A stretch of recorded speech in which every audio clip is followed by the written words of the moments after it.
Assalamualaikum warahmatullahi wabarakatuh. Alhamdulillah ketemu lagi dengan Endra Junot. Selawat dan salam selalu tercurahkan kepada junjungan kita Nabi besar Muhammad Shallallahu Alaihi Wasallam. Allahumma salli ala Sayyidina Muhammad wa ala ali Sayyidina Muhammad.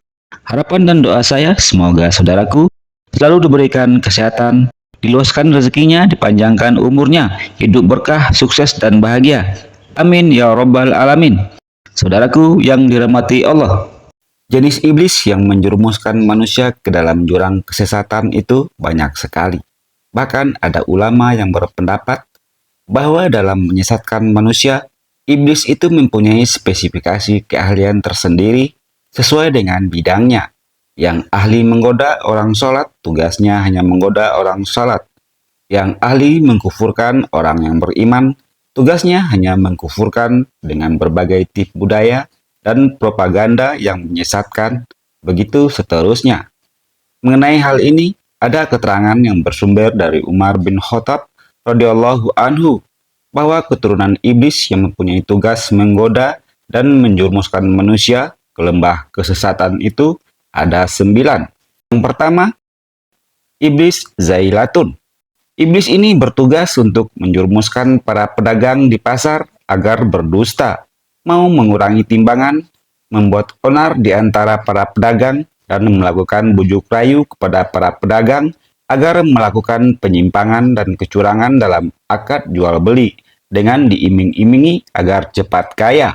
Ajakan iblis di atas jelas bertentangan dengan syariah, merusak ekonomi umat, menanamkan mental binatang yang segala cara dalam meraih kesuksesan, serta menumbuhkan jiwa egoistisme dan materialisme yang membabi buta. Kalau ini sudah ditanamkan oleh iblis, maka dengan sendirinya orang itu akan senang berenang dalam lumpur kemaksiatan dan kedurhakaan. Karena itu ada ancaman berat bagi siapa saja yang mengikuti ajakan iblis Zailatun untuk melakukan kecurangan dalam jual beli. Ada keterangan yang bersumber dari Abu Dzar radhiyallahu anhu. Ia berkata, Rasulullah Shallallahu Alaihi Wasallam pernah bersabda, ada 3 orang di mana Allah tidak akan melihat mereka pada hari kiamat, tidak memberikan rahmat, dan tidak membersihkan dosa mereka, dan mereka juga akan mendapat siksaan yang amat pedih. Abu Dzar radhiyallahu anhu berkata, Rasulullah Shallallahu Alaihi Wasallam mengatakan hal tersebut sampai 3 kali. Aku berkata, mereka akan menyesali dan merugi. Siapa mereka itu ya Rasulullah? Lalu beliau bersabda, orang yang menurunkan kainnya hingga menutupi kedua mata kakinya, orang yang suka mengungkit-ungkit pemberiannya, dan orang yang menjual barang dagangannya dengan sumpah palsu. Hadis riwayat Muslim. Larangan untuk melakukan kecurangan dalam jual beli juga disebutkan dalam Al-Quran. Kecelakaan besarlah bagi orang-orang yang curang, yaitu orang-orang yang apabila menerima takaran dari orang lain, mereka mengurangi, dan apabila mereka menakar atau menimbang untuk orang lain, mereka mengurangi. Tidakkah orang-orang itu menyangka bahwa sesungguhnya mereka akan dibangkitkan pada suatu hari yang besar, yaitu hari ketika manusia berdiri menghadap Tuhan? Itulah di antara ancaman siksa bagi orang-orang yang mengikuti iblis Zailatun yang melakukan kecurangan dalam berdagang. Cara iblis Zailatun menjerumuskan para pedagang adalah dengan menakut-nakuti kebangkrutan jika berbuat jujur dalam berdagang dan mengiming-imingi akan cepat kaya, cepat berhasil dan sukses jika mau berbuat curang dalam berdagang. Jika orang yang berdagang itu lemah imannya, ambisius dan materialistis, tentu ia akan mudah terjebak dalam bujuk rayu iblis Zailatun. Akhirnya ia akan menjadi pengikut setia iblis Zailatun. Yang kedua, iblis Wawatsin. Iblis Wawatsin adalah iblis yang bertugas menggoda dan menjerumuskan orang yang beriman agar selalu menggerutu, tidak sabar dan tidak ikhlas setiap kali menerima musibah atau cobaan dari Allah Subhanahu wa Ta'ala. Sesungguhnya wanita-wanita yang merintih lantaran menerima musibah ini akan dijadikan kelak di hari kiamat 2 barisan dalam neraka jahanam. 1 barisan berada di sebelah kanan penduduk neraka dan satu barisan lagi berada di sebelah kiri. Akhirnya mereka menggonggong kepada penduduk ahli neraka, sebagaimana layaknya anjing-anjing yang menggonggong. Hadis riwayat At-Tabrani. Padahal orang-orang yang meratapi musibah dengan menggerutu sambil merobek-robek pakaiannya adalah dosa. Tindakan seperti ini merupakan cermin dari ketidakikhlasan atas takdir Allah. Sepertinya ia menyalahkan Allah yang menghilangkan kesenangan dirinya, padahal semua apa yang ada di alam ini telah ditentukan oleh Allah masanya atau kehancurannya. Oleh karena itu, syariah memerintahkan untuk bersabar dan ikhlas setiap kali menerima cobaan dan musibah dari Allah Subhanahu wa Ta'ala. Sebab setiap musibah itu ada hikmah yang terkandung di dalamnya. Allah mengancam akan menyiksa terhadap orang yang tiada bersabar dalam menerima musibah, sebagaimana yang disabdakan oleh Rasulullah Shallallahu Alaihi Wasallam dalam hadis yang telah disebutkan bahwa Rasulullah Shallallahu Alaihi Wasallam pernah bersabda, "Tidak termasuk umat kami yang sempurna orang yang menampari pipinya sendiri ketika menerima musibah, merobek-robek leher bajunya sendiri dan meratapi mayat sebagaimana kebiasaan orang-orang jahiliyah." Hadis riwayat Bukhari dan Muslim. Demikianlah di antara ancaman siksa bagi orang-orang yang mengikuti iblis wawatsin, sehingga ia selalu menggerutu setiap kali menerima musibah. Iblis ini dalam menjerumuskan orang yang beriman ke dalam jurang kemaksiatan dan kekufuran adalah dengan menanamkan rasa ketidakpuasan terhadap takdir Allah, mempengaruhi jiwanya agar memberontak ketika menerima musibah, membakar emosinya, dan menghilangkan sifat sabarnya. Jika seseorang sudah tidak mampu mengendalikan emosinya, maka iblis dengan mudah menjerumuskan dirinya ke dalam perbuatan mungkar. Hanya keimanan dan ketakwaan yang kuat serta kesabaran yang tinggi yang dapat menangkalnya dari gangguan dan bujuk rayu iblis wawatsin. Yang ketiga, iblis akhwan. Iblis ini bertugas menyesatkan dan mempengaruhi para remaja dan pimpinan umat supaya selalu berbuat zalim, menjauhi hal-hal yang ma'ruf, menanamkan kesenangan berbuat mungkar dan maksiat. Cara yang digunakan oleh iblis akhwan dalam menjerumuskan remaja yang beriman ke dalam lembah kemaksiatan adalah bermacam-macam. Perbuatan yang jelas mungkarnya itu dikemas dengan baik sehingga tidak terkesan sebagai perbuatan maksiat. Hal ini dilakukan oleh iblis akhwan untuk menarik simpati dari remaja beriman agar mau melakukannya, termasuk memperhalus istilah-istilah yang berbau maksiat dan mungkar. Ini dilakukan untuk menghilangkan kesan maksiat. Dengan demikian, remaja akan mudah dibujuk dan dirayu untuk dijebloskan ke dalam dunia sesat yang jauh dari tuntutan agama. Hal ini dijelaskan oleh Allah dalam firman-Nya. Tetapi setan iblis mendapatkan umat-umat itu memandang baik perbuatan mereka yang buruk, maka setan menjadi pemimpin mereka di hari itu, dan bagi mereka azab yang sangat pedih. Quran Surat An-Nahl ayat 63. Dalam menyesatkan para pemimpin umat, iblis akhwan selalu mendorong para pemimpin itu untuk berbuat zalim, merampas hak rakyat, bertindak sewenang-wenang, korupsi, manipulasi, serta iblis akhwan juga menanamkan rasa ketakutan di hati para pemimpin akan kemiskinan. Jika mereka tidak mau berbuat zalim, curang dalam bertindak, mumpung masih berkuasa agar kekuasaannya itu digunakan sebaik mungkin untuk berbuat mungkar dan maksiat, baik terhadap rakyatnya maupun terhadap Allah. Kalau ini sudah berhasil, maka iblis akhwan akan lebih mudah lagi menenggelamkan mereka ke dalam lumpur kemaksiatan. Akhirnya, jadilah mereka pemimpin yang durhaka. Untuk para pemimpin yang berbuat zalim seperti di atas itu, Allah mengancam akan menyiksanya dengan siksaan yang amat pedih, sebagaimana disebutkan dalam firman-Nya. Sesungguhnya dosa itu atas orang-orang yang berbuat zalim kepada manusia dan melampaui batas di muka bumi tanpa hak. Mereka itu mendapat azab yang pedih.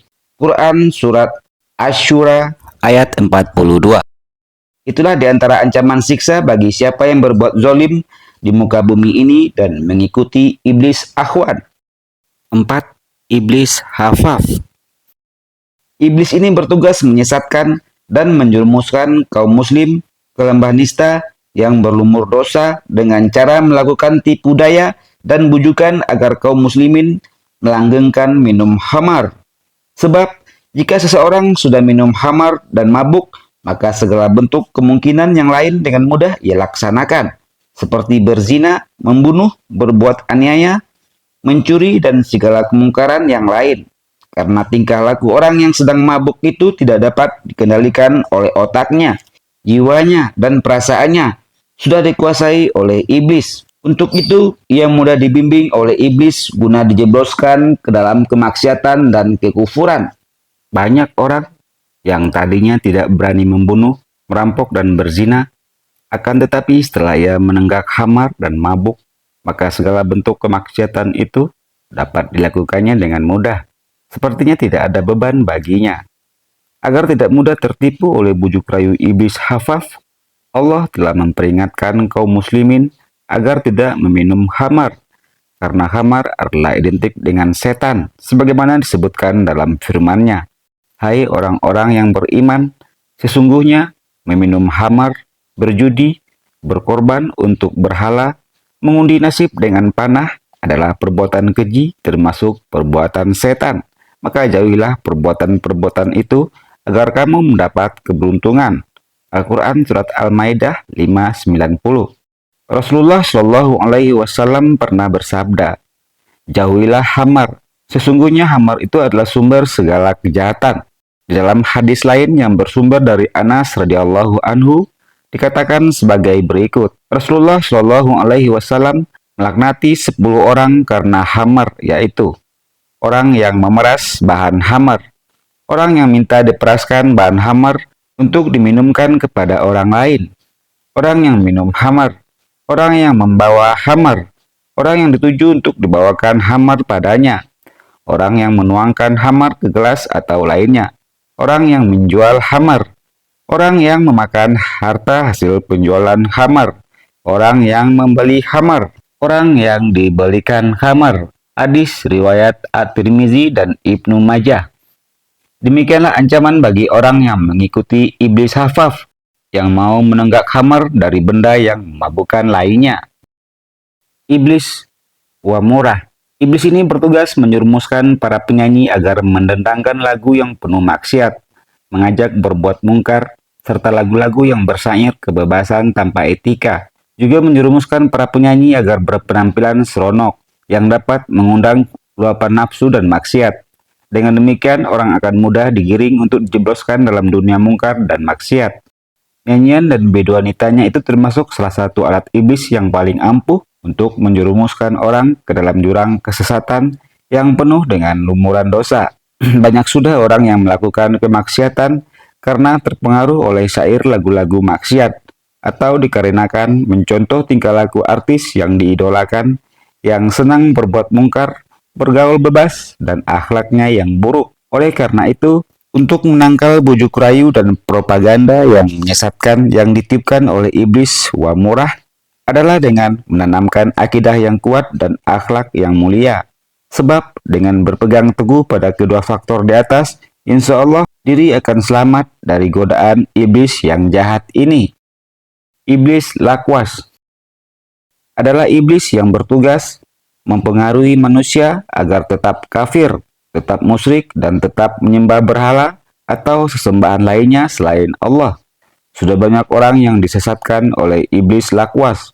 Terkadang ia mengganti bentuknya seperti seorang syekh, lalu memberikan pelajaran atau tuntunan yang mengarah kepada kemusyrikan dan pemurtatan, dengan berbagai dalil serta promosi yang mengikat, sehingga banyak yang lemah imannya keluar dari jalur Islam karena mengikuti saran iblis lakwas, hanya demi mendapatkan sesuap nasi, jabatan, kedudukan, pekerjaan, fasilitas, bahkan ada yang rela melepaskan keimanannya demi sang kekasih. Orang yang menyembah selain Allah berarti dirinya menjadikan iblis sebagai pelindungnya yang harus diikuti tingkah lakunya.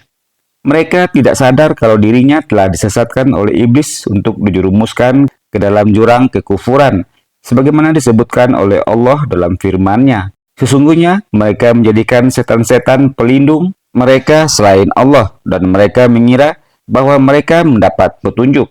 Al-Quran Surat Al-A'raf 7:30. Di dalam ayat yang lain, Allah Ta'ala telah memperingatkan kepada umat manusia agar tidak mudah ditipu oleh setan maupun iblis, sebab makhluk jahat ini dalam menyesatkan dan mengkufurkan manusia menggunakan bujuk rayu dan tipu muslihat yang sangat memikat. Bahkan tidak heran bila banyak orang yang lemah imannya menjadi korban tipu muslihatnya.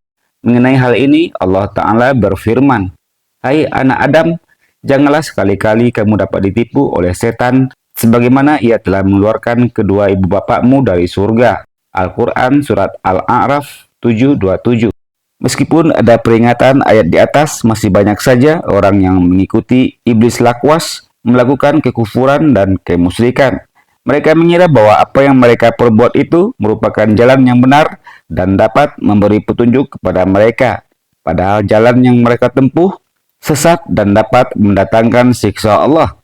Itulah gambaran orang yang telah dijerumuskan oleh iblis lakwas ke dalam kesesatan. Iblis A'war.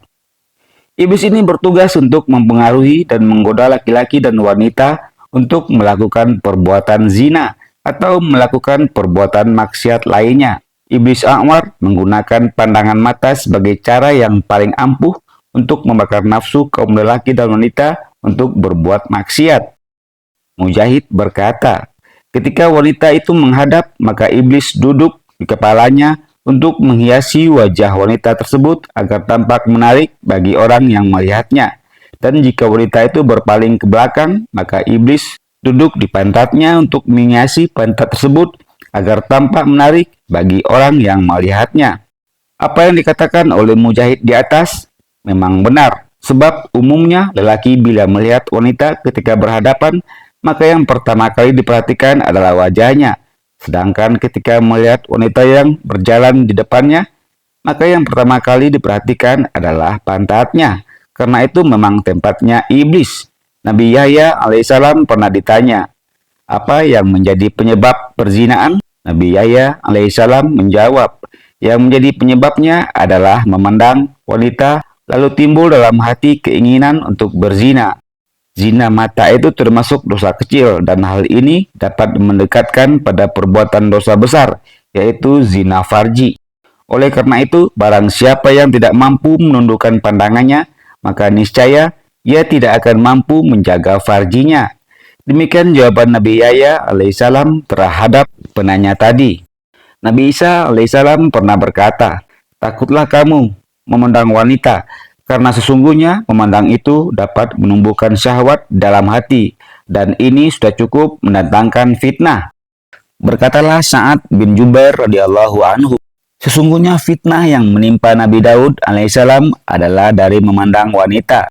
Dan masih banyak laki-laki maupun wanita yang berbuat zina yang diawali dari kebiasaan memandang lawan jenisnya yang bukan muhrimnya, karena memandang merupakan panah iblis yang sangat ampuh untuk menjerumuskan laki-laki dan wanita ke dalam perbuatan nista yang penuh dengan dosa. Sekarang tidak sedikit orang yang menjadi budak iblis karena ingin melampiaskan nafsunya. Semoga kita dijauhkan oleh Allah dari godaan iblis ini. Iblis ini tugasnya mengencingi orang supaya malas bangun untuk beribadah. Jika orang sudah malas bangun malam untuk beribadah, berarti dirinya mementingkan tidurnya. Tidak demikian tentang kehidupannya nanti di akhirat. Tidak mau bermunajat kepada Allah, berarti ada hal yang lebih penting selain bermunajat. Apakah itu tidur atau kegiatan-kegiatan lain yang berbau duniawi? Kalau hal ini sudah menjadi kebiasaan seorang hamba, maka akan mempermudah iblis menjauhkan dia dari kegiatan keagamaan. Lama-kelamaan dirinya akan bisa meninggalkan aktivitas ibadah. Kalau sudah begini, iblis tinggal menggiring dia untuk dijerumuskan ke dalam jurang kemaksiatan dan kekufuran. Iblis al-wasnan. Banyak orang terjerumus menjadi ahli maksiat, bahkan dirinya sampai rela meninggalkan akidahnya yang disebabkan oleh malas beribadah. Malas beribadah itu menunjukkan lemah keimanannya. Bahkan keimanannya bisa sebagai lipstik belaka, sebagai pemanis bibir saja. Buktinya, ia mengaku beriman tetapi tidak mau beribadah. Bahkan perintah agama itu tentang larangannya ia terjang. Orang-orang seperti inilah yang setia menjadi pengikut iblis Al-Wasnan, yang malas beribadah tetapi senang bermaksiat. Al-Quran telah memperingatkan kaum muslimin agar tidak mengikuti langkah-langkah iblis, sebab iblis itu menyesatkan, menjauhkan orang agar tidak beribadah kepada Allah. Sebagaimana disebutkan dalam Al-Quran surat Al-An'am, dan janganlah kamu mengikuti langkah-langkah setan. Sesungguhnya setan itu musuh yang nyata bagimu. Al-Quran surat Al-An'am 6, 142. Dengan demikian, bila ada orang malas beribadah, senang berbuat mungkar, maka dia telah menjadi teman iblis. Iblis Dasim. Iblis yang satu ini bertugas untuk mempengaruhi, menggoda, dan mendorong suami istri untuk melakukan penyelewengan. Dengan terjadinya penyelewengan, maka sudah barang tentu rumah tangganya akan menjadi berantakan, tidak harmonis, jauh dari kebahagiaan yang pada akhirnya nanti akan terjadi perceraian. Inilah yang diinginkan oleh iblis Dasim. Dengan terjadinya perceraian, maka orang akan mudah untuk digiring berbuat mungkar dan maksiat. Meskipun tidak sedikit orang yang tidak menikah juga tenggelam dalam dunia maksiat. Setidaknya orang yang sudah bercerai dapat dimanfaatkan oleh iblis untuk dijerumuskan dalam perbuatan nista seperti zina dan perbuatan mungkar lainnya, karena ia sudah tidak mempunyai tempat untuk menyalurkan kebutuhan biologisnya secara halal, karena di antara tujuan pernikahan adalah untuk menundukkan pandangan mata, menyalurkan kebutuhan biologis secara halal untuk memperoleh keturunan, di samping menjalankan sunnah Rasulullah Shallallahu Alaihi Wasallam. Dan masih banyak lagi bahaya atau mudarat yang disebabkan tidak menikah. Dan keadaan inilah yang dimanfaatkan oleh iblis Dasim untuk menjerumuskan kaum muslimin ke lembah nista yang penuh dengan dosa. Oleh karena itu, iblis sangat membenci terhadap keluarga yang rukun, damai, dan sejahtera. Sebab kondisi keluarga seperti itu akan mendapat limpahan rahmat dan berkah dari Allah Ta'ala.